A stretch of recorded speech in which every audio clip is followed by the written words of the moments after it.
نبی کریم صلی الله علیه وسلم په مانځ کې په سجدو کې او د سجدو په منځ کې 15 سيزونه د الله نه غوښته چې د هغه 15 سيزونو هر مسلمان ته ضرورت دی چې کوم مسلمان ته دغه 15 سيزونه ملاو شو دنیا او د آخرت د دوانو خیر او کامیابی ورته ملاو شو د مسلمان منزل مقصود ته ورسید او چې کوم مسلمان دغه 15 سيزونو نه محروم شو نو په دنیا کې به د خسران او د خفګان او د تکالیف او د مشکلاتو سره مخامخي او په آخرت کې به د خسران او د تاوان سره مخامخي. اوس به نبی اسلام مبارک په مانځ کې په سجدو کې د سجدو په منځ کې دا په ست طریقه باندې غوښته او سبه ویل نو ډیر مختصر کلمات او ډیر آسان کلمات تیزی درته ذکر کوم او معنی درته ذکر کوم خو شومتیا به پکې نه کوي. حدیث مبارک کې راځي چې کامل مؤمن هغه دی چې د سزان لخواخي هغه بل مسلمان رور له خوخ کی دا زه د ځان د پاره خوخم تاسو د پاره خوخم او تاسو له پکار دي چې تاسو د خپل مسلمانانو ورونو خويندو د پاره خوخ کوي وغوي تم ورسوي چې هغه په دې باندې عمل کوي نو دا به منګو تاسو ته زیاتی اجر ملاويږي او زیاتی ثواب براته ملاويږي. حدیث مبارک کې راځي نبی اسلام مبارک په مانځ کې په سجدو کې د تسبیحاتو نه پس یو دعا ویله اللهم اغفر لي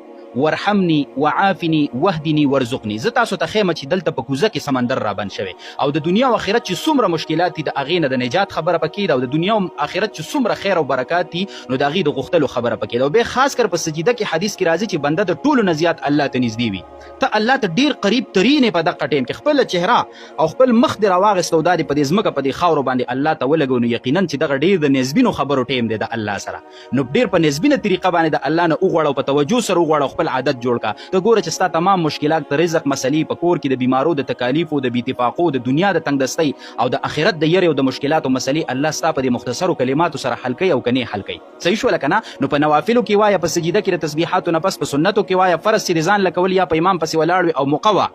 نو د تسبیحاتو نه پس دا دعا یو کرته دوه کرته درې کرته دا دعا ته ویلې شي اللهم اغفر لي الله ما تبخنه وکا ګوره غټه مسله د مغفرت ته. صحیح شو لکنه ورحمني والله په ما باندې رحم وکا په دنیا کې را باندې وکا او په آخرت کې را باندې وکا په ځنکدن کې را باندې وکا او په قبر کې را باندې وکا په پولیس رات را باندې وکا او د حساب کتاب په ټیم کې را باندې رحم وکا. صحیح شو لکنه نو په ما باندې رحم وکا وعافني وما ته د عافیت ژوندۍ نصیب کړي د شکوک او شبهات نه پاکه د